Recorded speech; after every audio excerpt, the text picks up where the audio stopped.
Hey everyone, welcome back to On Purpose, the #1 health podcast in the world. Thanks to each and every single one of you who come back every week to listen, learn, and grow. I'm genuinely so grateful for the amazing and incredible audience that you are.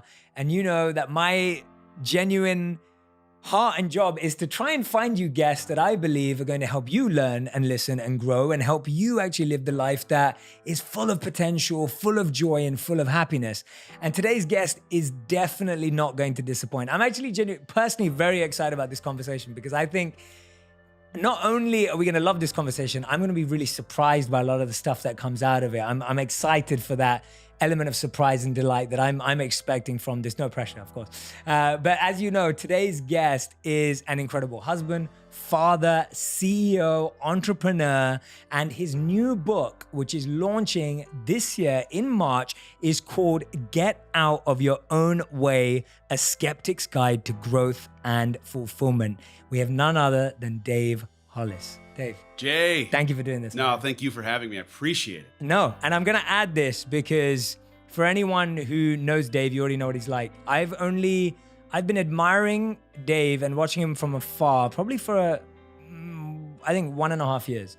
And I only met him a couple of days ago, but we've been exchanging emails and messages back and forth. He's very prompt, first of all, which tells me lots of stuff about someone.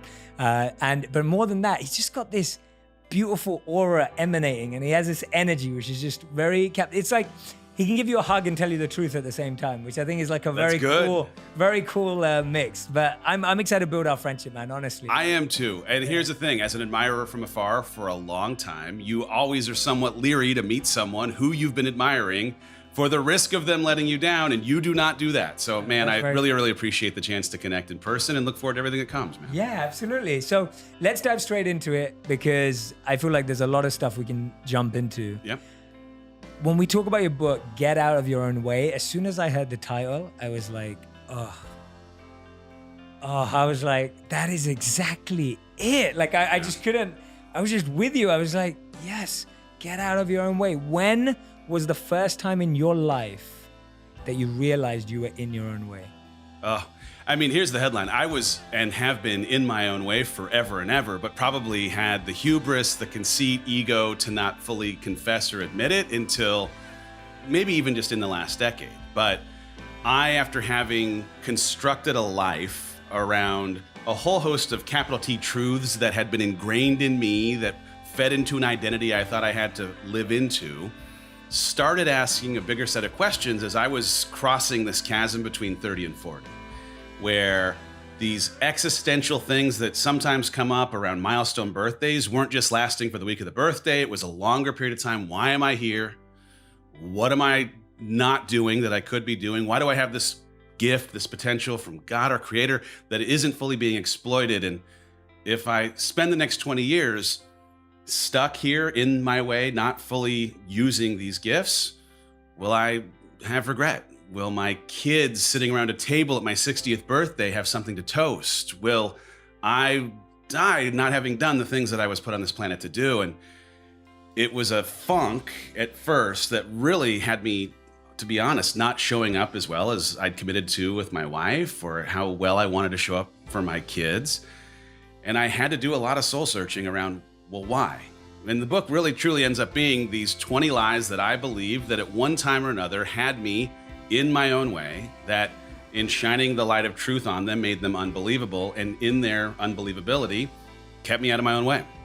That's amazing. And hearing you say that is like, now when you say it, it sounds so simple, but I'm sure the process is anything but. And what you add to it even more than the process. And you know, in this space, you meet a lot of people who talk about like the stuff they broke through and challenges they've been through. The part that I love about yours is you sprinkle this line, a skeptic's guide, right? And it's like, you were a skeptic. Like, tell me what you were skeptical about and where that skepticism came from. Because that just, when I heard that, I was like, oh, that's just added a whole flavor for me, because I kind of see myself as indifferent. Mm-hmm. Before I was involved in this whole world, I was indifferent. I wasn't skeptical, but I wasn't pro all of this stuff. So I was indifferent. But when I hear someone specifically say skeptical, I'm like, all right, tell me about that. Yeah, I mean, it's such a variety of factors, right? My family of origin downloading software early on in my life about how you do or don't need certain things.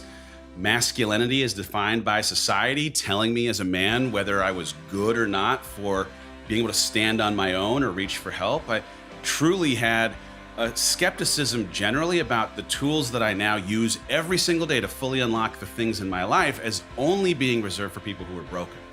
That if you needed to use the tools of development, of growth, that it somehow indicted you for not being whole enough, worthy today. And of course, now I think completely differently, but my skepticism showed its head most when my wife, who has now written some books inside of this space, was trying to find ways to solve some of the things that were getting in her way. Anxiety, a big thing. Everyone's dealing with anxiety today. And some negative coping mechanisms, a handful of things. And so she went on this pursuit of how can I, through self-education, through books, podcasts, personal development conferences, learn why I suffer, and in understanding my suffering, stop. And to me, I was like, well, that's hocus pocus. That's snake oil. That's crazy. And if you go into these environments and accept their Kool-Aid, well, I just think that you're being scammed. And so I, like, clinging to some of the ways I was raised, some of the tropes about masculinity as a person that was raised inside of a church community. The idea that you could learn from someone who wasn't holding a Bible in some ways was sacrilegious. And so I just, for a host of reasons, was skeptical. And as she dove in and really started emerging into this woman that she's become, whole, just on fire for life, full of passion, motivation burning inside of her, I was stuck. I was like in this stuck place, and there was a distance growing between us that finally created enough leverage for me to toe dip some of the things that I was skeptical about. Wow, I love that. And I love hearing especially when someone in your life goes in deep. Like that can be really, really tough. It was like that for my mom, actually, because my father got really into spirituality when I was about 10. And he just took a massive deep dive into a spiritual search. He was like going to every religious conference and all of these different backgrounds in personal development and self-growth. And for my mom and me as a 10-year-old kid, it was a massive shock as to how much it changed our lifestyle and the choices we made and the holidays we went on and all that kind of stuff. By the way, I was not a fan. I may have toe dipped, but I maybe skipped the part where as she comes back from her first personal development conference and is on fire for her life, I am begrudging her. I am resentful almost. And it feels sad for me to say it. Like, I'm not rooting for my wife, my best friend, partner for life, to be the best version of herself. But it was really more a reflection of how stuck I was that she was so able to reach for more. And as she got up at 5 a.m. to jumpstart her day, I'd roll over, make a grunt in disapproval of her wanting to live her best life as I was truly descending into a version of my worst. So it took us some time.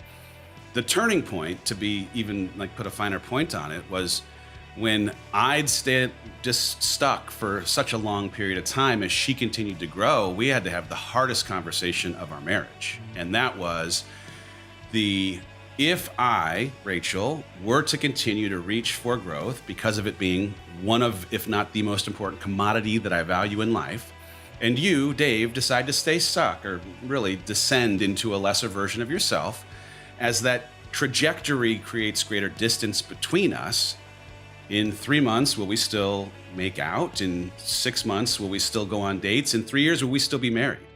And I knew the answer to each, and the leverage of connecting to the reality that inaction would create disruption for the things I cared and loved about most was powerful. I mean, I am paint the most terrifying picture and let that get you up and going in the day.